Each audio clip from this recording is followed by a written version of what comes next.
Alright guys, so we're going to start working on the white outfit, so I masked it up pretty well. I'm going to go over it one more time just before we start painting up. I'm going to use these bright lights. I'm going to make sure there's no under masking, because right now it seems like I got everything to exactly that, you know, dark gray line.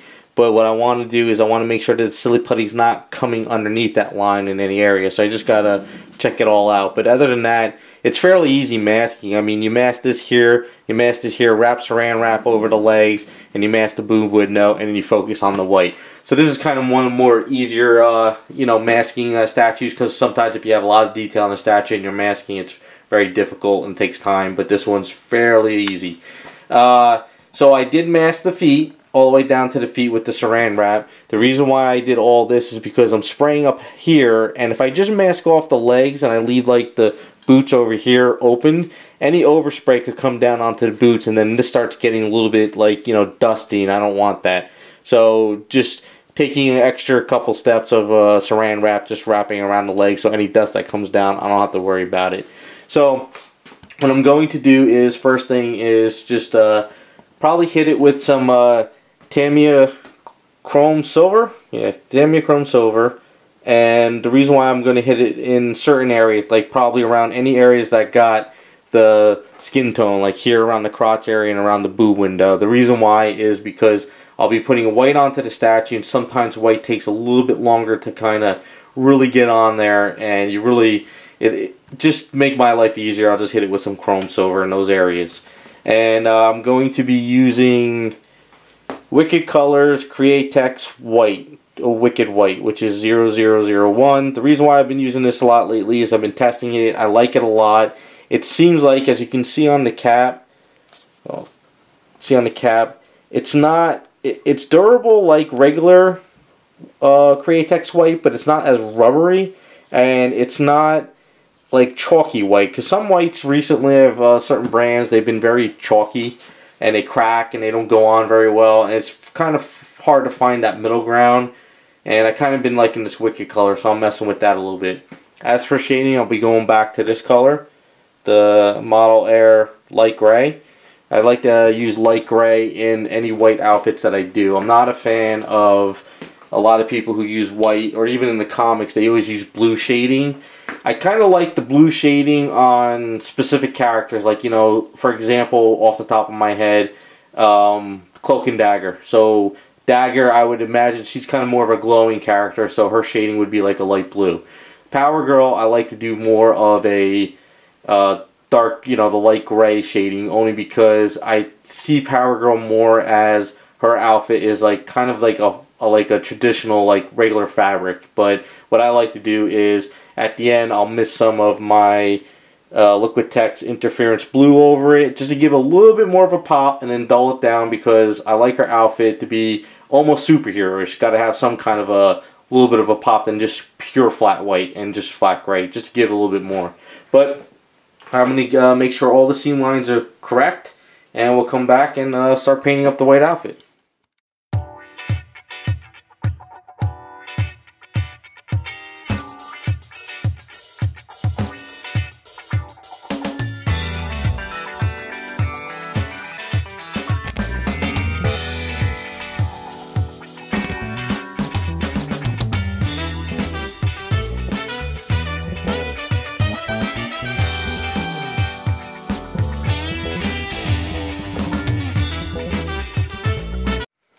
Alright, so I did the white and I did the black, well, the light gray shading. That light gray shading over the white looks very dark, and I don't know how it's seen in the camera, but it just looks like it's very heavy shading. This is at the point when I tone this down. It's sort of how I do the skin tone. It's kind of how I do like a lot of the, you know, basically just the way I paint. I like to do heavy shading and then kind of tone it down. I might go in with a paintbrush to some of the detailing of like the seam lines and the stitching of the outfit, but I might not. I'm not really sure yet. I don't want to go too overboard. I don't like the outfit being too, like, I guess you could say with a white outfit being muddy, so I don't want to force too much. I'd rather let the light kind of capture the sculpt. So we'll kind of do this in real time. So we'll go back to the white and give you guys an idea. So this is kind of like misting it down. So I use my fine airbrush. We'll get a ruler. Alright, so basically I have the brush about, let's say about right here. So you figure it's around 10-11 inches away from the sculpt, something like that. Kick on the air vent, and then we'll kind of mist it down.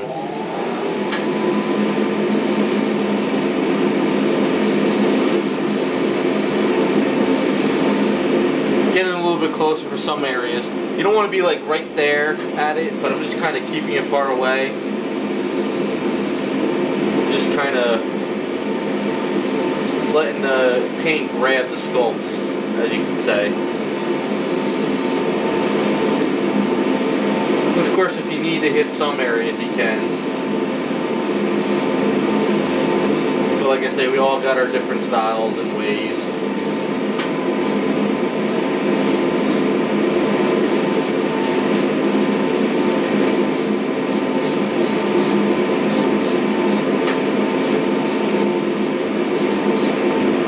It's looking pretty good. We got like some detailing going. So at this point, I'm going to get in a little bit closer. Bring it down here, and then we'll get closer over here. So now what I might do is if I see anything that I'm messing up on, trying to hit it.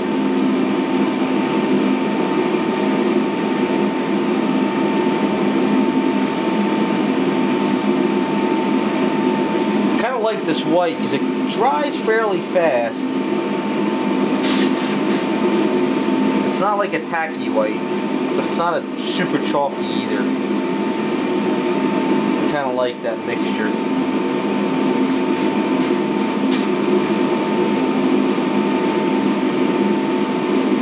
You know, some people say, well, you're not really going to see her butt in this area, the cape's going to cover it, but I still like to make sure everything on the sculpt is detailed out.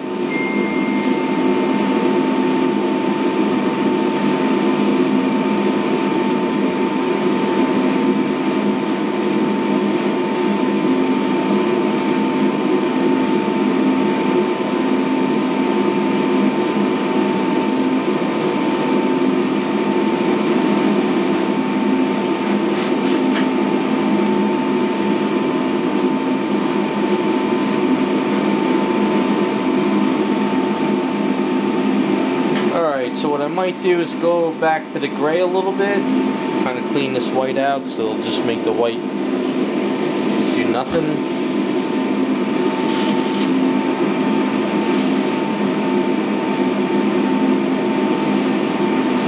And I might hit some areas just to kind of bring them back.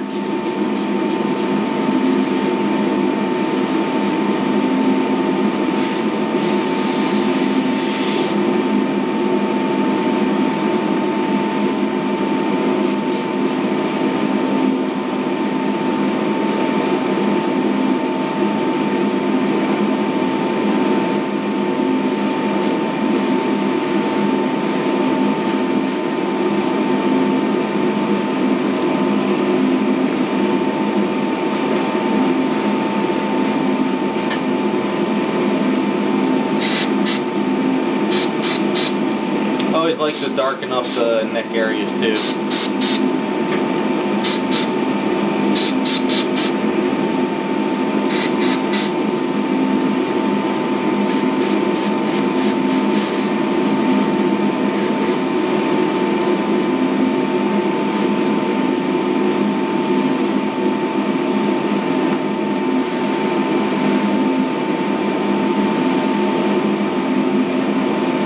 I like the way that's looking. I gotta take down some more of the gray though, a little bit up top.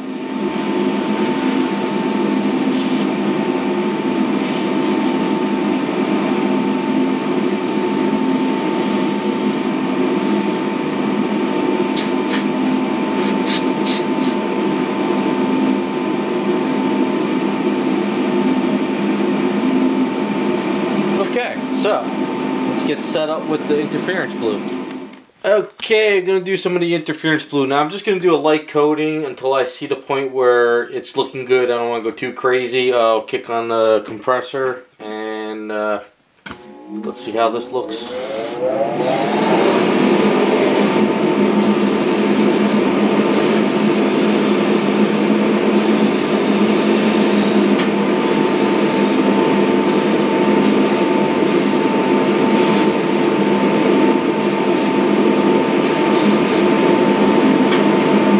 You may not be seeing it in the camera, but I'm starting to get a little bit of an interference now. So like lights hitting it over here from my angle, I see a little bit of a blue haze. So kind of gives it more of that superhero look, and I like that. Make sure we get it everywhere, even underneath a little. There we go. Now if I go a little too much, yep, that's looking good. Alright, so looking good, like we're at. Take this off. So I'm going to let this dry for a little bit, and then I'm going to seal it with the dupli-color clear coat. It will bring it a little bit shiny, but I'm going to do very light and far away because I really want to make sure it's secured. Plus I'm going to add a little bit more extra clear coat up around here because when the cape's going on, I don't want it to scrape any of this paint. But I really need to make sure this is dry, so I'll probably blow dry it a little bit and make sure everything's looking good, and then we'll come back. Alright, so I went in the garage and I gave the outfit a far away gloss coat. I would say probably like, you know, maybe 12-15 inches away. Kind of gave it a nice little gloss coat to protect the white. And I do know that when I use the gloss coat on white, it will make things way too shiny. Even trying to do with Garage Kit's dull coat, flat top coat, it won't really dull it down. So what I like to use is Tester's dull coat actually out of a bottle. It's a really potent smell, but it will help take away the shine a little bit, but I still want to keep that white protected. That's why I did the gloss coat. So you can just kind of dull it down a little bit, take away the shine.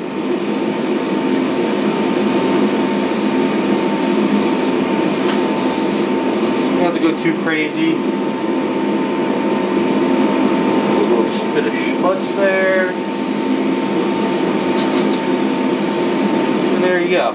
So then we got the outfit pretty much all set up. So we're gonna let this dry a little bit longer. Almost done for the night. So what I'll do is I'll pull off the masking in a couple minutes or so, and then we're gonna get back onto the belt and the gloves and boots. Alright, so last night I pulled off the silly putty and I cleaned up the edging before I went to close up shop for the night, and it's looking pretty good. So just popped her out this morning. I'm checking her out. I gotta clean up some more of the edging a little bit. Sometimes there's little paint flakes that you know, kind of flake off around there when you pull off the silly putty. But if you let it sit and you don't try to force it, the next day it kind of just crackles off. And if you just use your fingernail or like a paintbrush, or if you have any of these little things here, you know, these little I don't know, I guess they're like makeup type stuff. I use these, and you can get in there and you can pull off those little flakes. But I just want to make sure I'm looking at it now, looking pretty good. Like I always tell people, when you do the skin tone in this process, they always look like an alien, but once you start adding in hair, details, outfits, everything starts coming together. So next step now is I'm going to do the belt. I'm going to do the same thing where I'm going to paint red on the top area, and I'm going to paint red on the bottom area, and then I mask it off, hit it with the airbrush, and then let that cure up a little bit, seal it, and then we go on to the boots and gloves. I'm not really sure in the video series where I'll have the head, but I'll probably be doing the eyes on the head soon too, and then glossing up the lips a little bit because I just wanted to see what she's looking like now. So we can turn her this way, as you can kind of see. It's all looking pretty good. She's coming together. So let's get that belt going.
Alright, so got the belt on, and I did some gold paint around the little medallion that's there, like the hoop basically. And that's all set up. I finished up the head as well. So I added the decal eyes, glossed them up, glossed up the lips. It's still got to dry a little bit. And I used darker decal eyes for her because the Amanda Connor artwork seems to have a little bit darker. So I went that route. So she started to come together. Getting there slowly. So we're going to let this cure up for a while. And I might have to actually go to the art store and snag up a little bit more of that Citadel paint, because I don't think I have enough for this statue and the other one. So I'm going to go pick those up. So hopefully we'll finish her up in a day or so. And then we could just touch up the base and just spruce up the base a little bit more, just to make it a little pop a little bit. Because right now it's kind of just black and gray dry brush, and I want to just kind of add a little bit more color to it and just bring it out. But that's where we're at the moment.